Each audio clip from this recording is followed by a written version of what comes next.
আসসালামু আলাইকুম এভরিওয়ান, কেমন আছেন সবাই? দেশি ফুড ব্লগসের পক্ষ থেকে আজকে আপনাদের সাথে শেয়ার করব কিভাবে হাঁস ছাড়া তালের রস বের করে নেওয়া যায়। তো চলুন আর দেরি না করে ভিডিওটা দেখে নেই।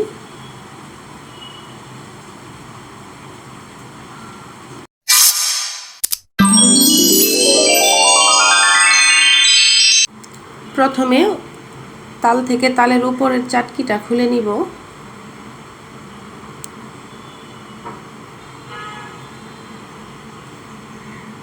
তারপরে উপরে যে পাতলা খোসাটা থাকে এটাও ছাড়িয়ে নিব।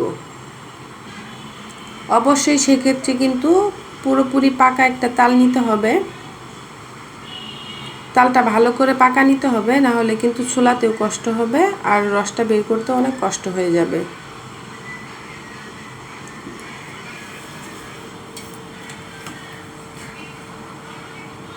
আমি পুরোটা তালের খোসা কিন্তু এইভাবে হাত দিয়ে ছাড়িয়ে নিচ্ছি।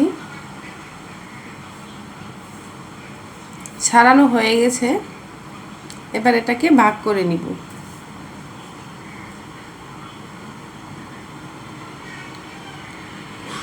রস বের করার সুবিধার্থে তালটাকে কিন্তু ভাগ করে নিতে হবে।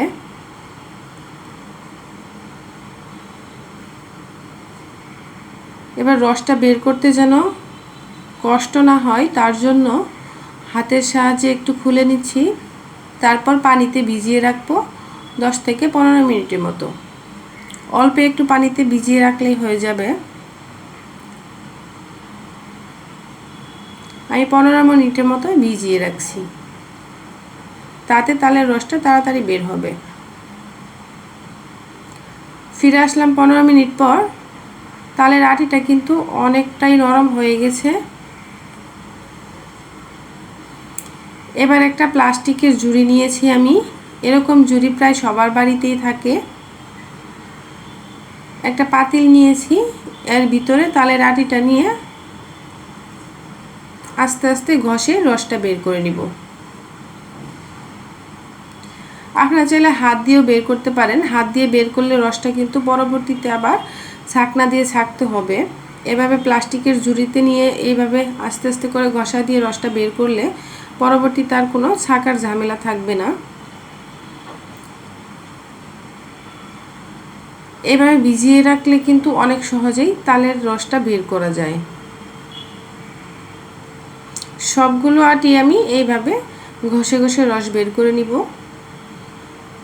দেখুন কতটা তাড়াতাড়ি, কত সহজে হয়ে যাচ্ছে।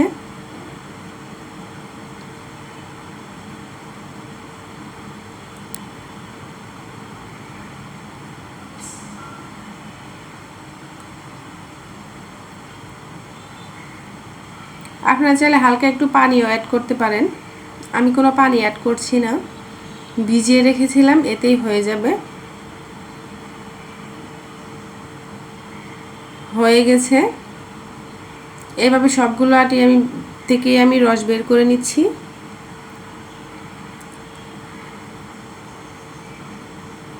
আমি রসটা আপনাদেরকে দেখাচ্ছি কেমন হয়েছে। অল্প একটু হাত দিয়ে তুলে দেখাচ্ছি, অনেকটাই ঘন হয়েছে।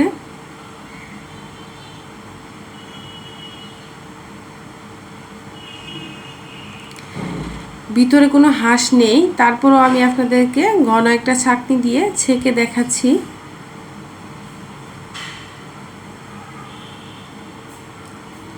ছেঁকে দেখাচ্ছি যে কোনো হাঁস আছে কিনা। একদমই কোনো হাঁস নেই।